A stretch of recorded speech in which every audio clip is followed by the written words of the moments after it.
Salut à tous, aujourd'hui on a rendez-vous avec le tout premier SUV de l'histoire d'Aston Martin, le DBX.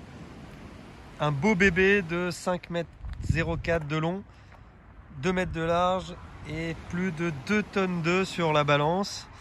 Je ne sais pas ce que vous en pensez en termes de style, je vous laisserai juge.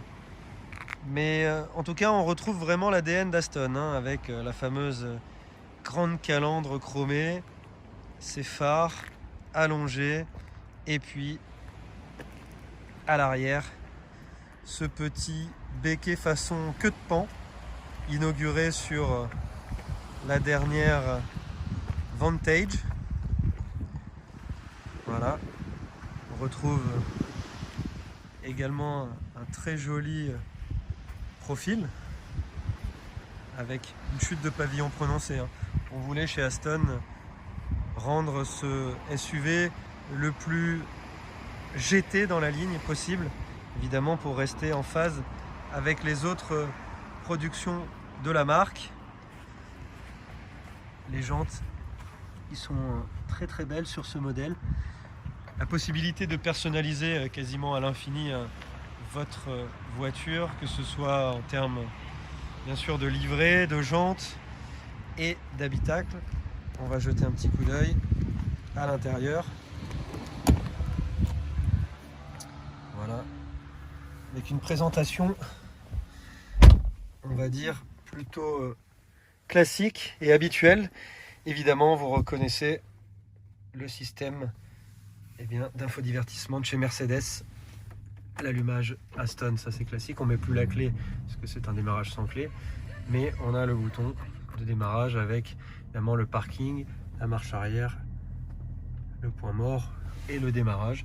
La molette et le pad tactile de chez Mercedes avec un système d'infodivertissement un peu vieillot. C'est celui de la classe E avant restylage, donc c'est même pas tactile. C'est quand même assez dommage sur un véhicule de ce type.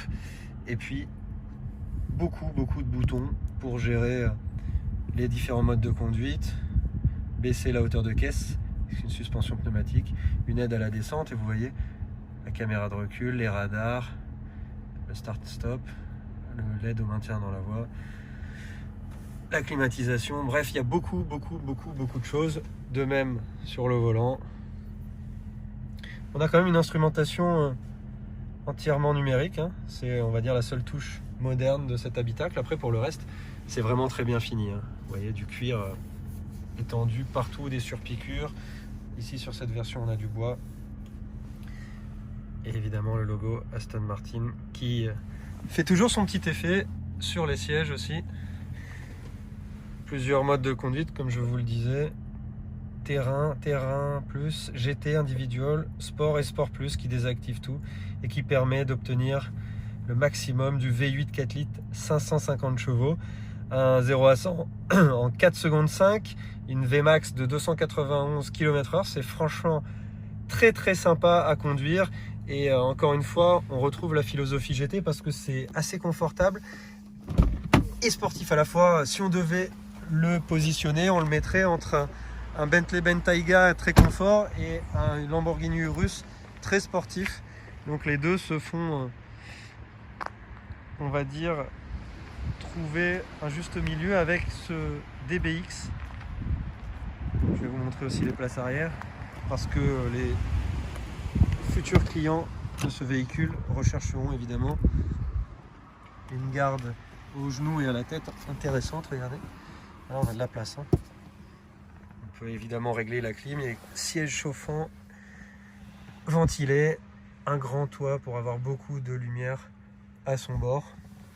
Puis un coffre qui est quand même assez intéressant, 632 litres, beaucoup plus que celui d'un Bentayga par exemple. Un véhicule qui est quand même vendu 190 000 € à partir de.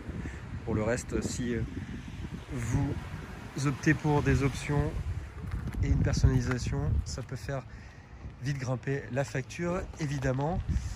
Qu'est-ce que je peux vous dire d'autre sur les technologies que l'on retrouve en termes de châssis? On a une suspension pneumatique adaptative, un amortissement piloté, des barres anti-roulis active bien sûr, une transmission intégrale, donc 4 roues motrices mais pas 4 roues directrices, hein. Choix fait par les ingénieurs d'Aston Martin.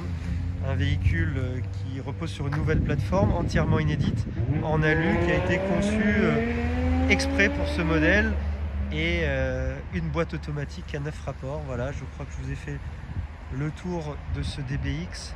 Sachez quand même que Aston Martin place beaucoup d'espoir en ce véhicule parce que ils sont pas très bien en termes de résultats financiers, et vu le succès des SUV, un modèle comme ça devrait leur permettre de sortir la tête de l'eau parce qu'ils risquent d'avoir beaucoup de succès. Encore une fois, un très bon produit qui respecte la philosophie d'Aston, tant en matière de style qu'en matière de positionnement produit et d'expérience de conduite. Donc encore une fois, mi-chemin entre un Bentayga et un Urus.